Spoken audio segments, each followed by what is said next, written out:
So just set the stage for us. How many of these things are in homes? What are people doing with them? And initially, this is supposed to be a gaming machine. A lot of people thought this is going to be a gaming machine plus, and that's what it sounds like it's become. Yeah, I think, like you said, Peter, we've gotten off to a good start. We have well over 75 million consoles now worldwide. That we've been #1 in the US for the last 24 months straight. We have a subscription service of over 40 million customers who subscribe to do online gaming and media. And this is an old piece of hardware, right? This thing came out when? The Xbox 360? 360 came out in 2006. And you're still selling millions of them a year? Yeah, still selling millions. I did about 10 million last year. And it's basically the #1 device for entertainment in the living room today. So that's why we're talking to you here, right? It's not just a game machine. People are doing things that don't involve games. Can you give us a sense of scope there? Sure. Yeah, we have now over 100 different media partners who have come on to Xbox, all of the big names, HBO, Netflix, in about 14 or 15 different countries. And just on average now among our subscribers, they spend 87 hours a month per user on the box. That's doing something with the box. Doing online, either gaming offline. or entertainment. And as of last March, more of that time now is spent on entertainment than on gaming. So we've really seen this transformation of the Xbox from a game console to an entertainment console. So to be clear, when you talk about entertainment on the Xbox, you're talking about someone watching video, basically. Yeah. They could do audio, but they're basically watching video. Right, they're watching movies, they're watching TV shows, they're doing interactive entertainment, fitness, sports, education. In fact, in 2012, we had 18 billion hours of entertainment consumed on Xbox. So, and again, but it's primarily video, right? The idea is I'm Yes. playing Halo 4 and I switch over and I check out some Netflix. Right. Is sort of the use case, right? Yes. And I know that in your ads, you guys have mom and dad and little sister all doing this, but Yeah. most people I know who play Xbox are dudes, right? Maybe they're young dudes, they're 12 or they're old. Let me tell you something, in their there's 40s. nothing worse than getting your butt kicked in Halo and having a 14-year-old girl laugh and tell you she smoked you on. Okay, so 14-year-old girls play as well, but it seems like it's very much a dude-centric. It absolutely device. started male-centric, young and old. So dads and then teen boys for sure Right. Are very strong. But we do have now, we just had some research done, 38% of the users now on Xbox are actually women who use the Xbox, and over 51% are people who have kids. So we're beginning to broaden. And when you say 36% are women, that's Yeah. girls, Yeah. women, Yeah. And it's not mom booting up the device, it's Yeah. mom's actually playing. You're correct. Do you think that people really want to do something other than watch a screen when they're watching would Game of Thrones be better if I could monkey around with it? You know what, from my standpoint, and certainly I think when I watch Game of Thrones, which I love, I think you can actually tell a much more complex story, but also have synchronized second screen experience to kind of have a deeper understanding of the story itself. I think everyone is very different, particularly when you're looking at the younger demo. Maybe not someone like myself, but certainly my kids are a bit older than that. Interactivity is a natural extension of what they do. It's kind of a multitasking existence, and I think it extends into entertainment as well. How much stuff are you going to make a year once you're up and running? Well, you know, again, I've just started, but we're certainly looking at a very robust content production schedule. But I'm also looking at partnering with my old traditional media partners, studios, and creators. I think that they're looking at this platform as a great opportunity to kind of expand their creative vision, and certainly we're there to partner with them to help them do that. You came most recently from CBS, Yes. dominant network, very, very broad, right? The broadcast TV. Right. They have the biggest audiences. Most watched. Do you imagine that the stuff you're going to produce is also similarly broad, or are you going to go niche and say, we know that dudes like this stuff, we're going to make dude-centric? Well, again, to use this point, we know right now, obviously, as a gaming console, our focus is to really transition it to an entertainment device. We have, you know, thousands of movies, sports events, live events. But we also know that we're looking at kind of males 18 to 34.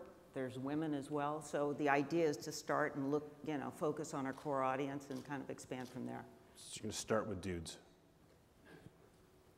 and build out, right? Like a Game of Thrones. Right. That's for dudes and for women as well. And again, back to Netflix, they made a point of saying the first thing we're going to do here is going to be HBO level quality, and they basically Right. they keep referencing HBO. Do you have the same aspirations? Is it important for your audience to see this as good as regular TV, as HBO, or do they have different standards? Well, no, I think we're looking at a whole variety of the type of content that we're looking at, both, I call it premium, which is aligned with the HBO's Showtime quality, network and cable quality. And then, of course, you know, we're looking at alternative, reality, live events, all of a premium. It's a premium service. But also, we're looking at each content as what it would be best, whether in format, whether time. So we're not kind of constrained in the same way traditional media distribution companies are, of having to produce something at a certain length. As Yusuf mentioned, we have 46 million global users, all connected. And with all the premium service we offer, I think at this moment, it may be behind the as being part of the membership of Xbox Right, so you've got an overall membership. I paid $20 or whatever. What's the fee for media? $5 a month. $5 a month? Yeah, so $60 for the year, or it's $10 a month. Yeah. So I'm paying $5 a month, and this will be part of that package if I'm paying. You're not going to We haven't decided how we're going to package things, but yeah, I think you should assume some of that. I shouldn't have to pay on top of what I'm already paying to get online. Sorry? If I want to watch the shows that Nancy produces, I shouldn't need to pay extra above what I'm already spending on Xbox? No, I mean, again, I think we're really looking closely at how best to present it. My focus is to produce content that actually will not only appeal to the people who are already on, but attract more people in. The reason we charge is because we deliver that extra value, and and customers love it because we've been able to drive a lot of volume. So we're going to continue to push that forward. Isn't this a race right now for the living room? We've been talking about it for years, but it's finally time where we're at scale, and it seems like we really behoove you guys, and you guys can afford to spend some money on this, right? You've lost a lot of money on a lot of things for a lot of years. You could spend a little more here. You know, for a long time, everyone thought that you guys were the most popular way to watch Netflix beyond a PC, and Netflix put out a release at the end of last year and said, actually, it's the PS3. Surprised me, and I wrote something to that effect, and my reader said, you idiot. They always say that. They said, you idiot, PS3 is free to go online. Of course, people are going to use Netflix more. If you have to spend money to watch Netflix on the Xbox, of course, it's going to reduce that. So isn't that important to you? Don't you want No, it is important. Look, we have a great partnership with Netflix. Love the partnership with Netflix. The PS3 isn't as great an entertainment device as the Xbox is. But Netflix is saying people will enjoy it more than yours. Everyone knows it's not as good one, and that's why we have over 100 entertainment partners. So some of maybe why there isn't as much usage there is because people are using a lot of the other applications on the service as well. And as we broaden the platform, I think you can expect to see that people will use multiple services because the long tail of content is alive and well. Netflix must make up the dominant amount of usage for Xbox Sure. Online, right? So the thing that people like the added, most on Xbox is we've added a lot Netflix. more. All right, I won't belabor this, but you don't want to give it away. And then you said you have this expensive machine. What's an Xbox 360 cost right now?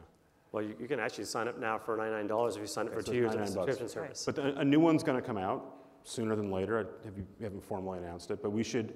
You just said basically you're not going to come out with a cheap box. It'll be another expensive, heavy piece of hardware. Is that a fair assertion? Fair guess? No, I mean, like I said, all I'll say is about our current and future investment is about doing the things that are big and premium, that really do things that are amazing for customers. And to do that, you want to have a great fidelity experience. Other people will try some lower end things, and that's all fine, and maybe that'll work too.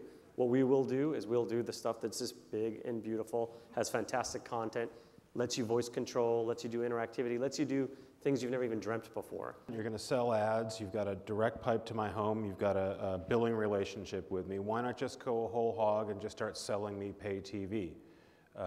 We keep hearing people playing with the idea. I think you guys have played with it in the past. Is that something you want to pursue, where you become a pay TV provider? You know, honestly, like I think for questions like this, it always goes back to what do we feel like we can really be best in the world at doing, and what's our value add? And our value add, I think, is not being another distributor of content that comes through many good sources today.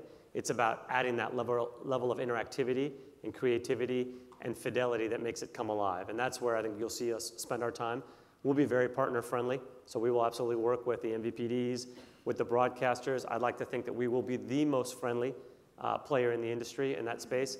And if other people want to come and disrupt with different models for bringing content, our content, Nancy's content, will run great on top of that too. Why do you need to be a friendly partner with, I get why you want to work with the programmers, right? But Yeah. who cares whether you get along well with Time Warner Cable? Can't they just be dumb pipe? Well, honestly, because a lot of what we do today with Xbox can get better if we were working together with the cable companies and satellite companies. Because whether it's their original content that they are bringing onto the box today, or whether it's the distribution of devices they put out into homes, and today you got multi-devices, can they work better together? Can they at some point get to be one device? Are there different ways to work together? There's lots of opportunities for us to tackle a better consumer experience. And to use this point, it really is the experience that we are focusing on, how to deeper the engagement of the audience to the content. So whether we create it ourselves or whether we partner with other producers that are actually creating great content, as you've noted, that's our objective. You don't want create this unique experience. So you don't want to be a paid TV provider. You've looked at it. You've decided that's not what you want to do. I wouldn't make any statement like that. I'd just say today our approach is partner friendly, focus on what we do best, differentiate. Let's see if we can continue to run the way we've been running today with the success we've had. That's our focus. You're hard to pin down, but we'll get you. Sorry, David. Sorry to make you wait. David Carey with Hearst Magazines. Peter, you essentially asked my question, but I have a 15-year-old son who spends 10 times as much time on his Xbox than he does with me. And the question is long term. He doesn't watch any TV on a normal, set-top box. And so is this really a 10-year strategy that when he's 25, he'll have the same relationship with the set-top box as he has with the landline, which is essentially non-existent? Is this the next generation, basically, totally switching over to the Xbox as the platform? Well, you're asking a great question, and I think this is a topic within the industry that people sort of describe your son, for example, in this bucket that they call cord nevers.